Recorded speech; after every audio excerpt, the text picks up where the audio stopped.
From VTV Channel 6 Studios in downtown Vernal, this is Local Point with your host, Chris Piner.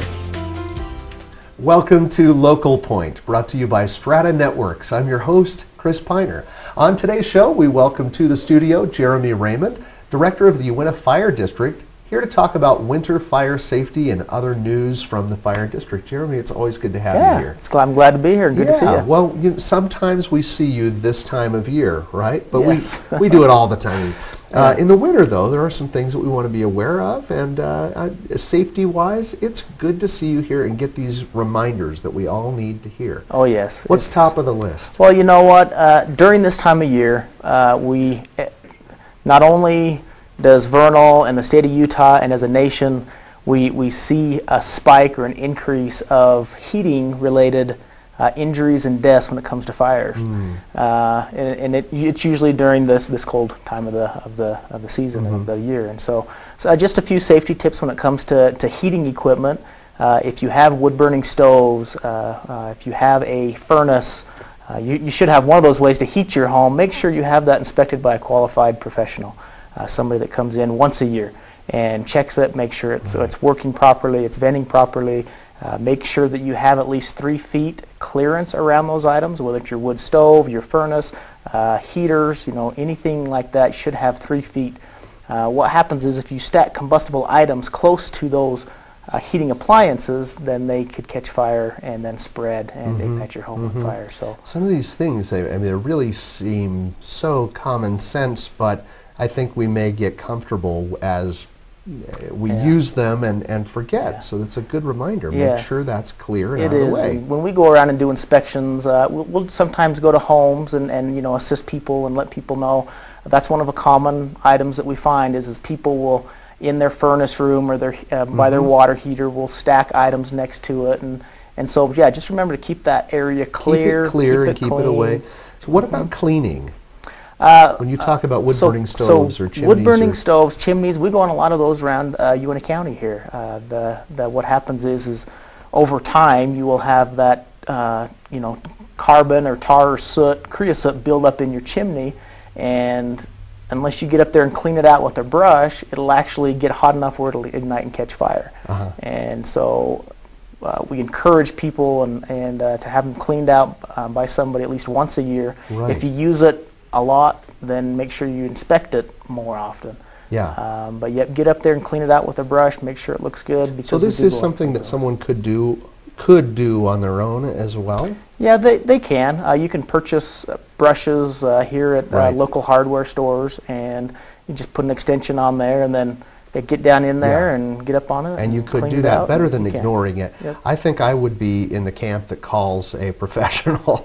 Or do we have chimney sweeps anymore? I think I look in the nickel ads. There are people that put ads in the chimney sweep. They'll come around and do it. Now, professional. Cool. Shake hands with them. Might be professional. It's good luck to shake hands with a chimney sweep. So they say in Mary Poppins, anyway. No, but seriously, that's always, for me, it's always scared me. I even had a wood-burning stove for more than a decade. Never once fired it up because it scared me. I was nervous about it. I'd seen these fires before. And yes, we do see a lot of those. So get up there and get a flashlight. Get a flashlight and look down in there. Make sure it's clean. Make sure you've cleaned it out real well. Are there other things that people do? I mean, as far as this is very common in our neck of the woods, as we all know. We have wood-burning stoves or chimneys. Are there other things that people... We go on a few. Just the other day, we had a chicken coop catch fire. And what happens usually is the heat lamp or a heat light or a heater or something in the chicken coop or keeping your pets and animals warm. What happens is something... those animals will either knock it loose or they'll have a short in the cord or something will heat up next to it and it'll catch the combustible materials on fire next by the heat lamp. So be careful with your pets and your animals. You got to keep them warm, but make sure you secure that heating device down so it's not going to get bumped or knocked around. Make sure nothing's going to get pushed up against it. And so be safe that way. Yeah, We there's do have quite a few fire of those as outside well. and those things too, so you have to be just as careful there. I'm thinking of terrible things. Does anybody rescue chickens when they're burning? Usually they Or get out on people just their think own. it smells good. They're kind of like us. If they sense fear and danger, they'll get out. Get All out. right, I So. shouldn't joke about things like that. But yeah, all right. So what about? I mean, we've just kind of in the heat of the holiday season here. Are there things to be aware of? Candles. We've got lights up. Candles. And Candles nationwide. We get a few candle fires here in the basin, but candles nationwide are a problem. Again, we see a spike of increase in calls with candles around the holidays. Right. And so what with are people candles, doing with candles that are they can use them to smell. They put fragrance in the air. They that also kind of help to candle light too, up. just a fragrant. Wow. Well, one that's lit, Yeah. has a lit flame on it. Yeah, yeah. So they're yeah, just putting them by something that could they're catch putting fire. them by something. Yeah. So make sure you have a foot. They like to have a foot of clearance around the candles. If you have to leave the room or go to bed at night, make sure you blow the candle out. Right. And Right. just make sure that it's not going to get knocked over. Make sure that it's you don't put it next to something that could catch fire. Just again, good common sense. I've got more questions I want to ask you as well. But before we do that, we're going to take a quick break here. We'll be right back after this message from our sponsor, Strata Networks. Strata Networks offers advanced voice, internet, wireless, and TV solutions, all from a local company you know and trust. Bundle 3 or more qualifying services with Strata Networks and get 10% off. Start saving today.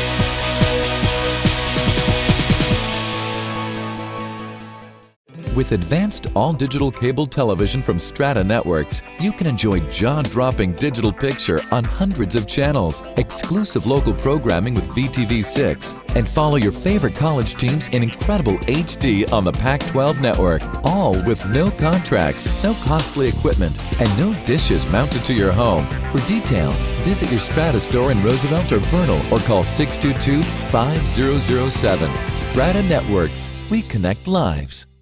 Welcome back to Local Point.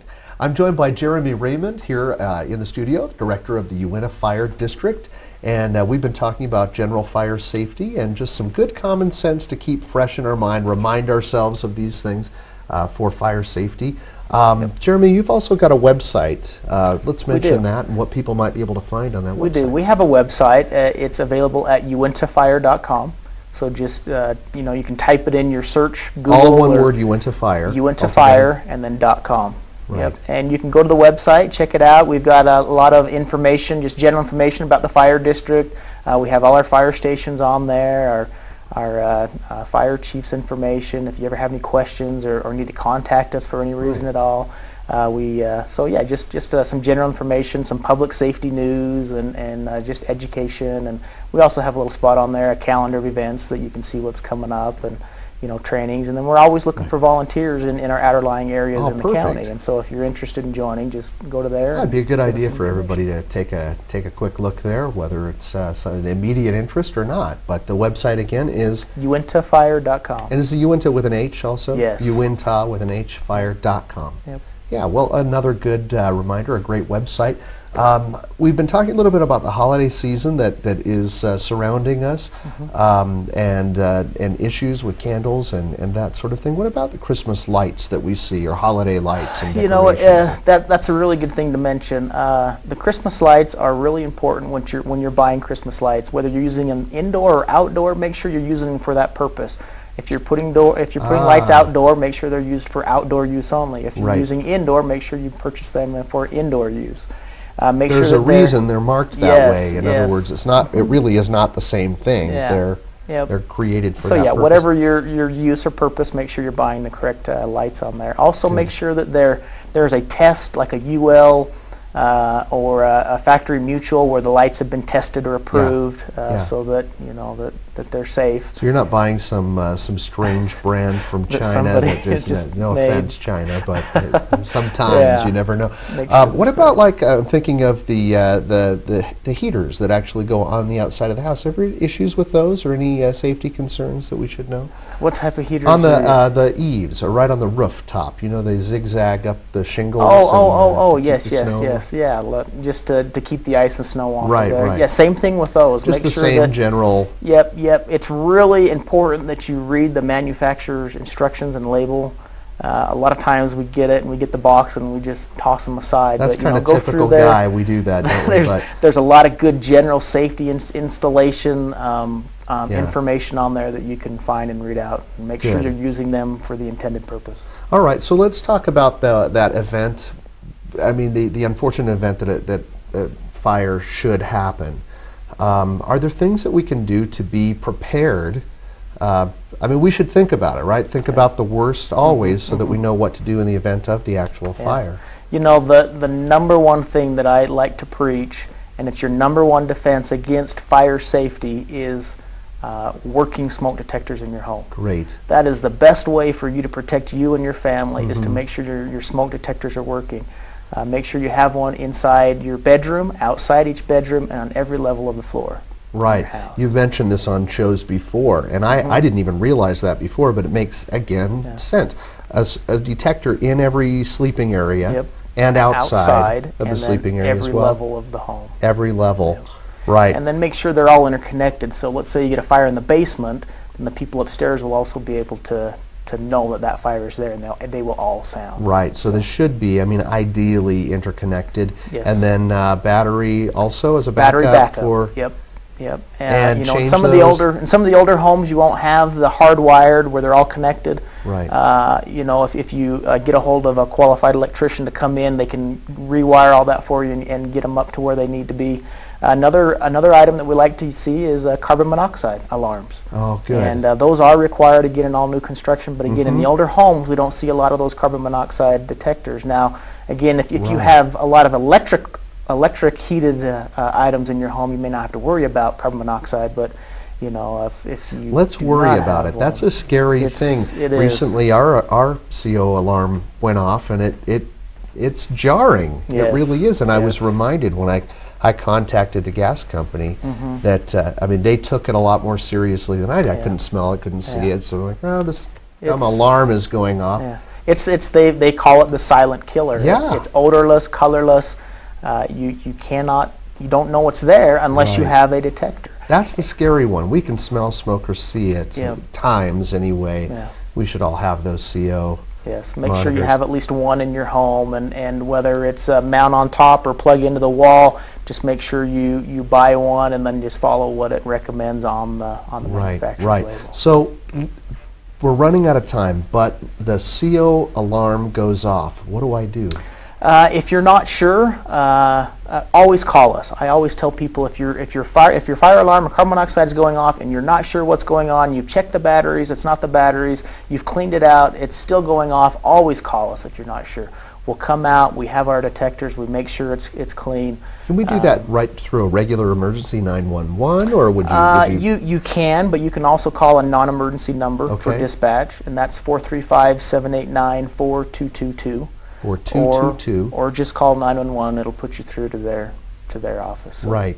Now, mine ended up going during, well, it was close to business hours, and we ended up evacuating, but we called the gas company. Is that advisable? And that's perfectly fine too. You know, I mean, it happened to be during those hours for us. So. Yep. And yes, call the gas company, call the fire department. First of all, get out. Yeah. You know, if it is going off and you're not sure, especially if people are not feeling well, dizzy, lightheaded, those are some of the signs and symptoms of carbon monoxide poisoning. Get out of the house, call us, and we'll come over and check and make sure everything's okay. Good advice, good news.